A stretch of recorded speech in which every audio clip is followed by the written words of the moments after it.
Grand final time this week in the MCDFNL, and Scotty, we saw Sammy's highlight reel a couple of weeks ago, and it's fair to say it wasn't so impressive, was it? They weren't flash, mate.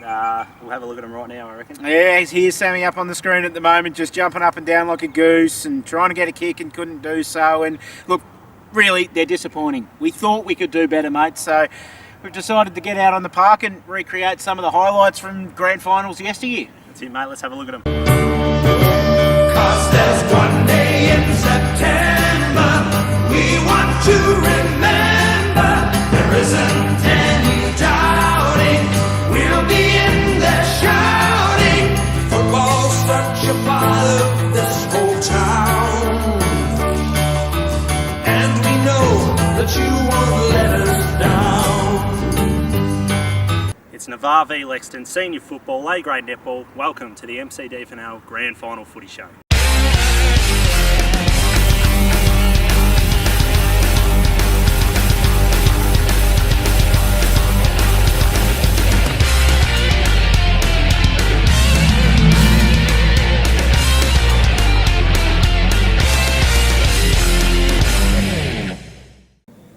Welcome to the MCDFNL Footy Show Grand Final Edition, the biggest day of the year, just on the horizon now. Sean Kelly's my name, with you once again. Joining me, as he does every week, Sam Gower is our co-host. Sammy, welcome, mate. Pleasure to be here, mate. Expect always a little bit more from you this week. Grand Final week, everyone gets a bit of a lift, so expecting some upwards performance, please. I'm a big game performer, mate, so let's hope so. Also joining us, the operations manager of the MCDFNL, Scotty Carey. Scotty, welcome back to the show, mate. Thanks, Sean. Good to be back. We know you are a big game performer, so expecting heaps from you today. Bigger than Sam. I don't go out in semi-finals. Did you make finals this year, did you, mate? No, I still win them though when I'm in them. Please. There we go, nice little repartee between the boys. We're going to jump straight into it because we've got a huge show coming up your way today. We've got interviews with both of the grand final teams, Navarre and Lexton, in both football and netball. We're going to have a chat with League President Peter Kerr to sum up the season a little bit and see what's coming forward as well as all of the previews for this week's big grand final clashes. But we'll start by looking back at the preliminary finals and probably two of the shock upsets of the season as we look back to Saturday's game, and Navarre 13-12-90, defeating Carisbrook 13-8-86. Carisbrook's not only first loss in a year and a half, but the first time they've trailed all season, and they didn't respond very well when they were behind. 5 goals to Ben Scott from Navarre, a fantastic game by him. 3 goals to Sam Robertson as well. For Carisbrook, Big Nath kicked 4, finished the season on 95 goals. Paddy Jeans kicked 2 as well. Best players for Navarre: Lovison, Josh Driscoll, Murphy, Robertson and Ash Driscoll. And for Carisbrook, their better players: Anderson, Furness, Tracy, Jeans and Big Nath. Boys, what happened here? Carisbrook, the juggernaut, they were flying along, and the juggernaut's been derailed before the big game. Scotty, what's happened? Yeah, I'm not too sure. I think they got beaten at their own game, to be honest, Shawnee. Navarre's pressure around the ball was superb, and Carisbrook's, I think it's 25-game winning streaks come to an end, but full credit to Navarre. They were outstanding. Brian Lovison was best on ground for Navarre. He shut down Barry Power winner Matty Bilton, only kept him to a goal, which I think was courtesy of a 50-metre penalty, so he had a pretty quiet day. And yeah, they were just super. They did everything right. They stuck with them. That was the idea, was you just had to be close coming into the third quarter, fourth quarter, and got the job done. Navarre led by a point at quarter time, so he kicked the first goal in the last quarter, and then Carisbrook kicked 2 more. At that stage, we thought that they were going to go on, but Navarre kicked again, got that goal, got in front of him and stayed in front of the final siren. Talk to us a little bit about how everything felt at that final siren when Carisbrook realised that, hang on, this perfect season we had going, we're not going to even get to the grand final. Yeah, I think the boys were probably in a bit of disbelief. Most people had Carisbrook penciled in as your flag winners, before finals even began, and for them to go down in a prelim so closely, big shock, and I think they felt it. Oh, it is indeed, but look, full credit to Navarre. They line up in their 3rd grand final in a row this week, and very much hoping that, unlike the last 2 grand finals, Scotty, they'll come out with some sort of medallions at the end of it. Yeah, it'll be playing on the back of their minds, I think, being the bridesmaids in 2, but they're in a good position, and they get a chance to get one on the board. They will indeed, and we'll hear more from Navarre coach Daniel Parkin about that later in the show. The other preliminary final on Sunday at Princess Park, and Weren't really expecting this result either, as Lexington 15-13-103 defeated Newstead 13-15-93. 6 goals to Matthew Brown, 3 to Rob Moseby, 4 Lexington. Batman and Robin doing it once again and getting them into a grand final. Mark Ramsey kicked 3 for Newstead, so did David Wall, and Daniel Christmas kicking 2 goals. Best for Lexington, Aspland, Templeton, Brown, Oliver, Hind and Riley Brown. And for Newstead, their better players, Kerr, Webster, Wall, Con, Ash Webster and Joe Park.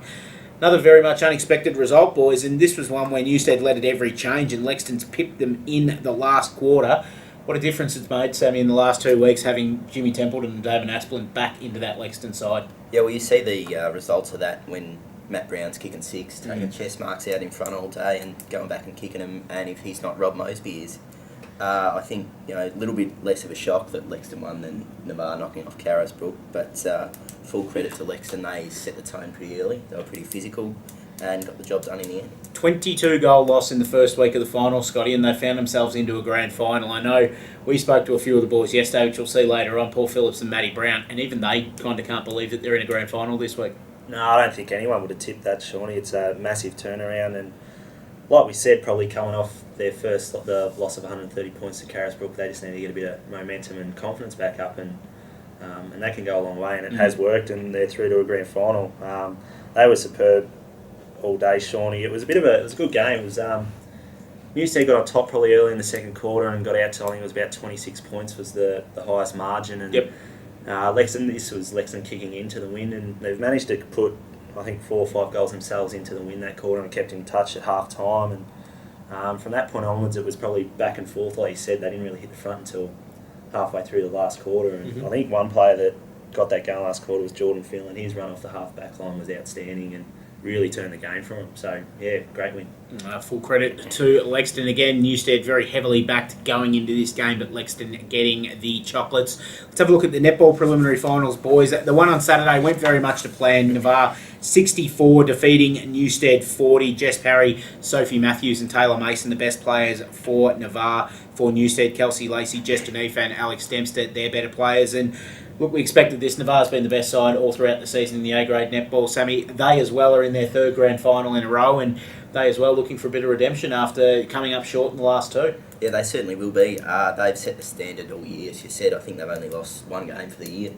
And, they'll be pretty confident getting a flag, I think. Yeah, they will indeed. And it'll be interesting to know if they're happy, Scotty, with their opposition for this week, because Maldon were the team they lost to throughout the year, but Lexington were the team they lost to in the 2012 grand final, and it's going to be a replay of that grand final, if you will, after Lexington in an absolute thriller got over the line by 1 goal on Sunday in the preliminary final against Maldon. Lexington 34, defeating Maldon 33. Kimberly Roberts, Kim Tiley and Lisa Donhart getting the job done as Lexington's best players, and it's been a pretty good run, and it's testament to why you try and finish inside the top 4 and get that double chance, isn't it, Scotty? Because they got bundled in the first week. We thought they were done. They lost by 40 goals or something to Navarre. They then squeaked out a 2-pointer and a 1-point win in the next couple of weeks, and bang, they're in a grand final against a team that they beat in a grand final last year. Yeah, they'd be going in with full confidence, and all that, like we said, the last few weeks, the hardest part is getting into the grand final. Correct.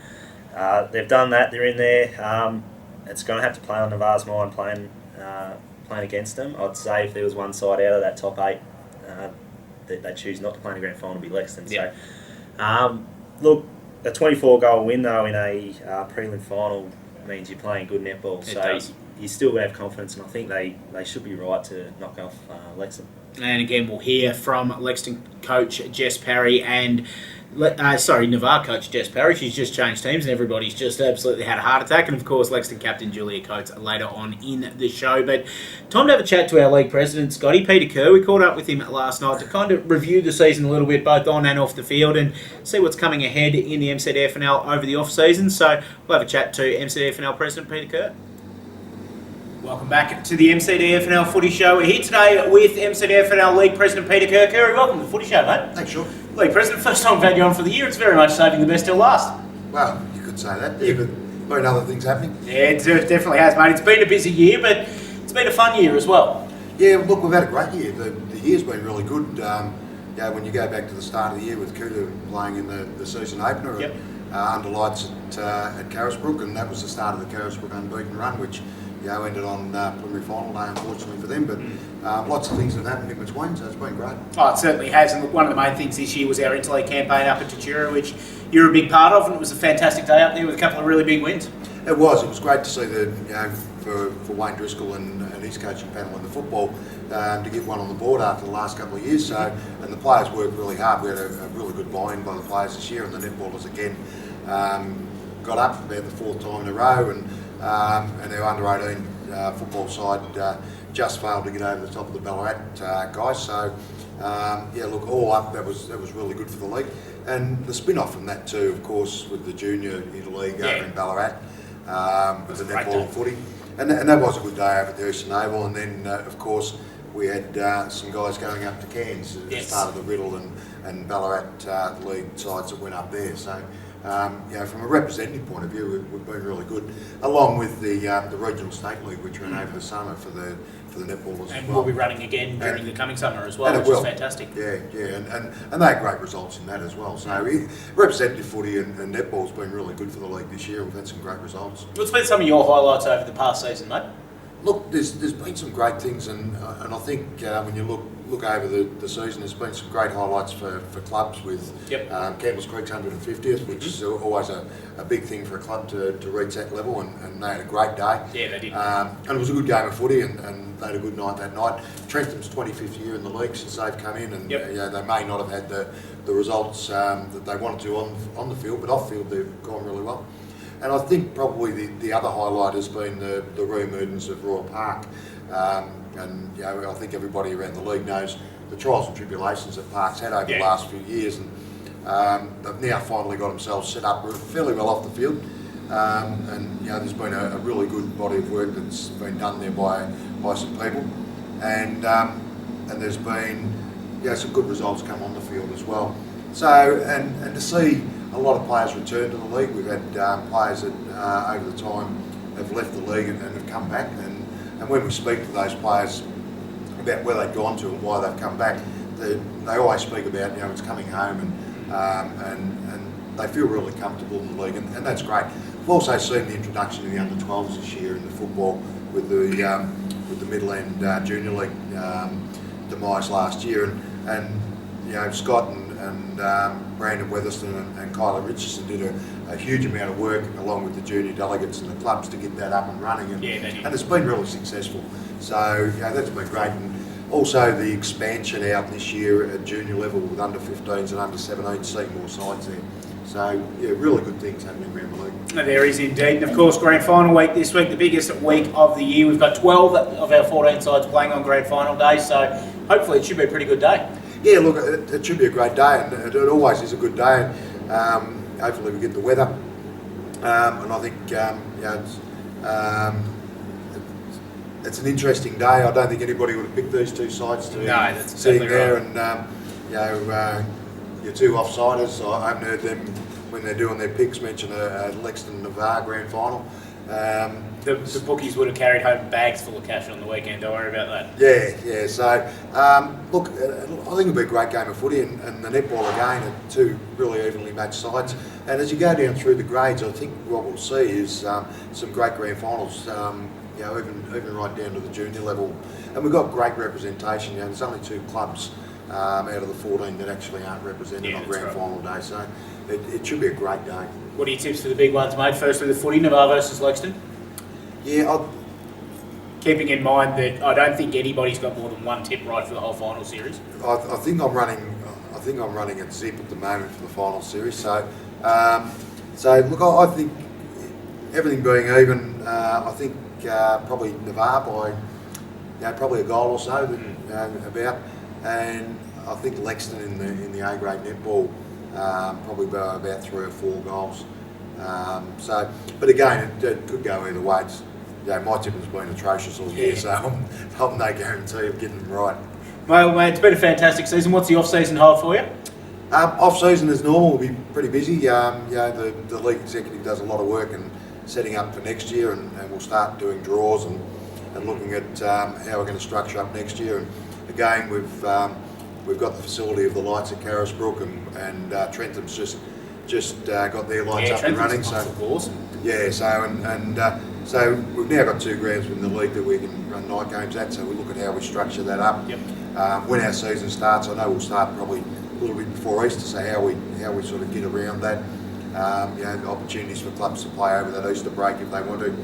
And again, looking at our interleague and our representative football, and hopefully again the trip up to Cairns, and with a possible netball involvement there as well. So lots of work gets done, and the executive do a power of work throughout the year, and most of those guys have got club involvement too, and the amount of time they put into the league's phenomenal. But the off season is when a lot of our work gets done, and along with yourself and Scott and Cara at the hub and Wardy when he's around, the league really, well, he's around sometimes. Every now and then. But the league is very appreciative of all the support that we get from there.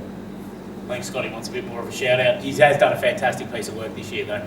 Yeah, look, Scotty's trying to wind us up. Yeah, he is. He's trying to wind it. He keeps saying the battery's going flat, but I think he's getting embarrassed because we're mentioning him. I think you're right. Yeah. Well, we'll leave it at that then, because we are getting the wind up. Pete, thanks for joining us on the Footy Show this week, mate, and best of luck for the grand final on Sunday. We'll catch up again soon, I dare say. Yeah, no problem, Sean. Thank you very much to MCDFNL President Peter Kerr joining us on this week's Footy Show. Back to the studio. MCDFNL President Peter Kerr, boys. It's time to slip into grand final mode. Let's have a look at the rundown for the netball grand finals this week. It starts at 8:30am with the 13 and under game between Maryborough Rovers and Talbot. 9:30am, the 15 and unders, Harcourt versus Natty Bialaba. 17 and unders, also Harcourt versus Natty Bialaba at 10:40am. C-grade netball, Natty Bialaba v Lexington, 11:50am. The Natty girls getting a good run on Sunday, Sammy. Yeah, the netballers have outdone the footballers this year. By Well one and shot. truly. B-grade netball, Avoca Lexington at 1:15pm, and then the big one, 2:45pm. Navarre taking on Lexington in the A-grade grand final. As we mentioned before, a repeat of last year's grand final. And boys, quickly, how do you think this one's going to go, Scotty? I think it's going to be close early, and I think going off Navarre's form, they should get over the line. I don't think it'll be a blowout like their first couple of finals, but I just think a couple of good players with Jess Perry, Jess Williamson, who was the Funky Fitness Maryborough Advertiser Player of the Year, Yes. Shawnee, in very good form. So I'm going to go Navarre, and probably it'll be under 5 goals, I'd say. Sammy? Yeah, Navarre for me as well. They've got those two twin towers, we call them, in the goal ring. Jess Perry and Taylor Mason, obviously the Rookie of the Year, both in really good form, and I think they'll get it done by 8. And also 2 of the 3 sharpshooters in the league. But of course, the sharpshooter of the MCDFNL this year was Rachel Phelan from Lexington, and they've been a different side since she's come back into the team for the semi and preliminary finals. But let's have a look at what some of the girls had to say leading into the game. We caught up at our media conference during the week with Navarre coach Jess Perry and Lexington's captain Julia Coates, and had a bit of a chat about the grand final, about obviously the fact that they're playing off again in a grand final and preliminary finals and everything finals really. So let's have a listen to what the girls had to say. Welcome back to the MCDFNL Grand Final Footy Show. Time to talk netball. We've got representatives from both of our netball grand final sides joining us today. Firstly, Jules Coates from Lexington. Jules, thanks for joining us. Thank you. And the coach of the Navarre netball side, Jess Perry. Jess, thanks for joining us. No worries. 364 days ago it'll be from grand final day this year to, of course, last year's grand final. Jess, you lost to Lexington that day. You've gone a bit of a way towards exercising those demons. We spoke after your earlier season game against Lexington. We played really well against them, and you mentioned that you kind of put it aside after that game. You've then beaten them well in the final. But does that still come into the mindset at all, that loss last year? Yeah, it does, but I don't think in a negative way. Like I said, we did talk about it. Mhm. The girls did put it behind them. But the hurt from losing a grand final, you never really forget it. So it really does speak on it. To be a lot more determined and a lot more hungry for the win this year, and hopefully the girls can pull it off. You've had almost a perfect season this year. There was only one blemish on your record so far. It's been a really good year. You've found some different players in the side. Taylor Mason's been a real find for you in the shooter's arc, and as you mentioned, you brought some players up, Meg Newton from B grade throughout the season. How's the team really gelled as the season's gone on? As it's gone on, we have gelled a lot more. I think it wasn't until our last game against Avoca that we really started to play our best netball. Unfortunately, we've been able to keep it up over the last 2 finals. But to the girls' credit, although we only had 1 loss for the season, even after we were winning, we were always working on things. There were always negatives to come out of games, and there's lots of things to work on. They never got cocky or ahead of themselves. They always knew that if we were going to have a fair crack at a grand final this year, that we had to keep improving each week, and I really do believe that that's what they've done. They've all worked really hard, and yeah. Now, Jules, you got yourselves on a bit of a roll towards the end of the season. You knocked over Maldon in round 15, which ended up getting you into a double chance position, which, as it turns out, has been an absolute lifesaver for you, because Navarre knocked you over pretty easily in that first final, but you're able to rebound in a couple of close games and work your way back here, and specifically a 1-goal win last weekend in the preliminary final against Maldon. Talk to us about how important you guys felt getting that 4th spot was leading into the finals. Yeah, absolutely. I mean, we could have ended up anywhere from 3rd to 6th place, I think it was, and it was all pending sort of the last couple of rounds of the year. So obviously having the second chance was really valuable to us, even though we knew we were going to come against Navarre if we ended up 4th. That was a shattering loss for us to lose by almost 40 goals, but I think we've sort of regrouped and, as you said, had a couple of really close wins after that, which has built our confidence up coming into the grand final. And you've needed to find some versatility throughout the season. You obviously lost Rachel Phelan for the first final. You've had a little bit of instability around the GA position with Lisa Donhart floating in and out of that position throughout the year. Has that helped playing players in different positions so that you know that if things do go badly this weekend, there is that plan B there for you? Yeah, I think so. I mean, for most of last year, we were pretty much settled in our positions. This year it's been a bit different. We have had different players come up from B grade and ourselves just mixing it around a little bit, which helps out because you never know what happens in finals, and if we need to mix it up a bit, we will. So it has, I guess, helped us out in the last couple of weeks. Jess, much like the footy team, it's a case of almost third time lucky this weekend. What do you think you have to do to get your hands on this baby at the end of the day on Sunday? I think we've just got to be a bit more determined to win. We've got to contest everything with Lexington, force turnovers, and just make sure that we remain controlled and focused on what we're there to do, and don't have any lapses. Make sure we play 4 quarters of really strong, consistent netball with no errors. Would be perfect, but it's always going to happen. So yeah, we've just got to make sure we stay positive the whole time and really fight for the win. Likewise, Jules, how do you turn around those earlier season results against Navarre, including obviously the 40-odd goal loss in the qualifying final? What do you have to do to turn that around? Yeah, obviously, I mean, that plays in the back of our minds, but we've tried to work on some of the errors that we did make in that game and really put that behind us. We've trained really well in the last few weeks. We know what we have to do, and that's just, like Jess said, be really hard at the ball and really want it. Most of us have played in a grand final or a few grand finals. We've got a fair bit of experience in the team, but we also know what it's like to lose. So a couple of years ago we went out in the prelim against Navarre, so we just know how shattering it can be, and we don't want that feeling again come Sunday. Well, we know one thing, it's going to be a fantastic game on Sunday, 2:45 p.m. at Princes Park. Jess, best of luck. Hopefully for your sake it is third time lucky and you can walk away with that on Sunday night. Hopefully. And Jules, again, best of luck for yourself, and hopefully for your sake it's the second time in a row that you'll be drinking out of one of these. Right, thanks. Girls, thanks for joining us today. We're going to throw it back to the studio. We're going to bring Sam Gowers, unfortunately, back into the studio as well. And we're going to talk about all of our tips for this weekend's grand final football and netball games. We'll be back right after this. Jess Perry and Julia Coates taking on each other in this week's A-grade grand final.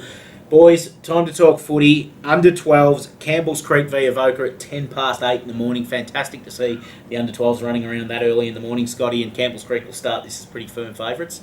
Certainly will. Haven't dropped a game all year, mate, and they should get the chocolates. Under 15 footy, Carisbrook versus Trentham at 9:25 a.m. Sammy, with the great man Brandon Weatherson seeing if he can become a premiership coach once again. Yeah, hopefully his hamstring doesn't trouble him too much in his coaching duties, but yeah, I think he'll get it done. One of the games of the day, the under 17.5 grand final, Newstead versus Denali, 10:55 a.m. You'll be able to hear this game plus the reserves and seniors live on WMA FM, of course, 94.9 on your band if you can't get there, but this is going to be a ripper, Scotty.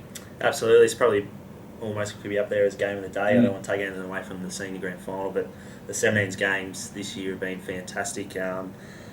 Probably helped each other losing in the first week. They kept away from each other on the side of the draw and finally meet up in the grand final. So I'm probably going to go with Newstead. Very good. And the reserves grand final, Newstead taking on Lexington at 12:25. Newstead taking on Carisbrook, at 12:25 p.m. Going to be another fairly good game. Sammy, you've played against both these sides this year. Who's your pick? Yeah, I think these two sides have probably been the standout teams this year in the reserves competition. I'm going to go with Newstead purely because they knocked us off in the semi, so I think they'll win. Very good indeed. And of course, the senior grand final, the big one, Navarre taking on Lexington, 2:35 p.m, Princess Park. In one corner, you've got Navarre in their third consecutive grand final with nothing to show from the last two.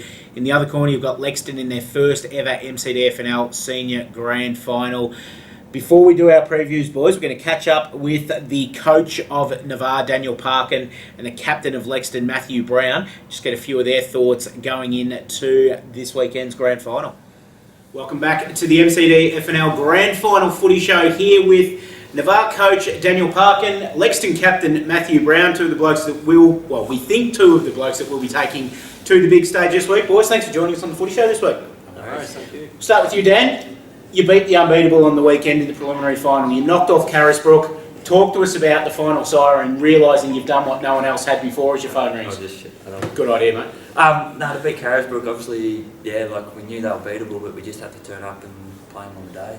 And I think we, I wouldn't say outplayed them, but we just managed to scrape over the line. It was the case of, I heard you say it before, just trying to beat them at the contested footy and really just play a Carisbrook sort of game. Beat them at their own game, and yeah, it sort of worked on the weekend. Beautiful work. And Brownie, 138-point loss in the first week of the finals. You didn't think you'd be sitting here today, did you? No, we didn't. I think it was only 132. Oh, sorry, mate.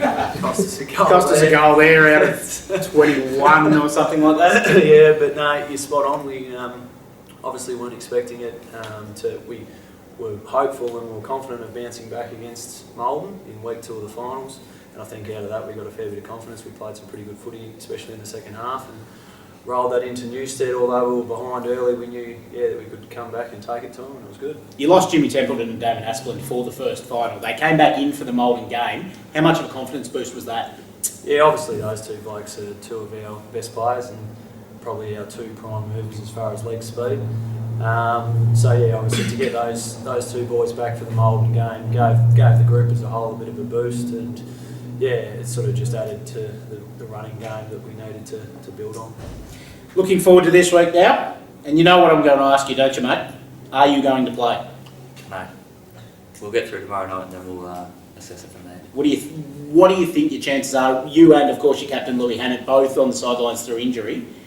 If you were a betting man, would you say 2 of 2, 1 of 2, or...? You don't play 10 years of football to let these opportunities slip. Very well So, said. If I'm right, I'll play it. Very well said. Matty, from a short-term point of view, things are all okay. You've got a couple of long-term injuries, but apart from that, things are looking okay. You'll probably get close to your best 22 in the park. Yeah, pretty much. As you say, we've had Joel Williams and Nathan Barnes have obviously missed the majority of the season with long-term injuries, but apart from that, we've been pretty lucky. No soft tissue stuff, so yeah, we'll pretty much be full strength. How's the feeling at the club at the moment? As you've said earlier today, this is your first senior footy grand final, so we know that grand finals don't come along all that often. You're the living embodiment of that at the moment. You've got your footy in, you've got 3 netball sides in. After how low you would have felt after the first week of the finals where both the footy and the netball got towed, 180-degree turnaround. Yeah, definitely. Look, yeah, as you say, they don't come around often, these opportunities. So yeah, all week, to this stage of the week, the whole thing's just been, let's make the most of it. Let's just get out there and have a crack. And who knows, you don't make grand finals to just make up the numbers. So Correct. We're aiming on winning it, and I'm sure the netball girls are the same. Whereas for you, Dan, is it very much a case of business as usual? 3rd year in succession that you've done this now. Can you get into a routine at this time of year? I hope not. Like, if we get into a routine that we've done in the last couple of years, we're buggered. But no, like, I think Brownie just gave 2 names away that will be playing on the weekend. So there's 2 names that I didn't register. So we'll go away and assess those ones. Beautiful. But yeah, this time of year, we've done the hard yards for the last couple of years and fallen off the perch, but hopefully it doesn't happen this year. What are you going to do? What do you think is going to be different about this year that hasn't been there in the last couple of years for you to win the flag? I don't know, play 4 quarters, kick more goals in. Yep. That probably wins the game. Very simple stuff. Well, boys, best of luck to both of you on the weekend. Obviously, only one of you is going to be drinking from that at the end of the day, but we hope that for a football sake, it's a good game. We hope for both your sakes, though, that I'm calling your name out to receive that as the Premiership coach, or calling your name to receive that as the Premiership captain, one of the two. So I'll let you fight over that later on. But boys, thanks for joining us today. Best of luck on the weekend. Thank you. Thank Cheers. you. Daniel Parkin from Navarre and Matthew Brown from Lexington. Some interesting insights there, Scott Carey, specifically from the Navarre coach himself, who we know has had a fractured cheekbone. He's been in a pretty bad way, but you heard the line from the boy, if he gets through training, he will play. Yeah, certainly hasn't ruled himself out, and I think he's a massive chance to play going off that. Bear in mind training tonight. So Yep. Yeah, it'll be a big call and probably one that'll worry Lexington a little bit. Take away a bit of focus off their own side, worrying about them too, and also Louis Hannett as well. Yes. Subject to a fitness test. So if they get them two in, there's a couple of very handy inclusions. It is indeed. Sammy, talk to me about how you see this game panning out, please. I think, they play sort of fairly similar styles of footy. Navarre's obviously been here the past 2 years. They know what it's about. They know how to get it done, hopefully. But They don't know how to get it done because they haven't in the last couple of years. They know what Grand Final Day is all about. True. They've had a good season. Like Scotty said, Parkin and Hannett, 2 massive injections into their side. And I think they'll probably be a touch too good. It reminds me a little bit of the 99 AFL Grand Final it was, Scotty, where it was North Melbourne versus Carlton. Carlton had just come off that win against Essendon, who was supposedly unbeatable in the preliminary final, and they were just happy. You sensed that almost they were happy just to get to the grand final, whereas North Melbourne had been there and done it before and had that steely look in their eyes. Reminds me a little bit of this week's game. Navarre have got that steely look in their eyes. They want this one badly.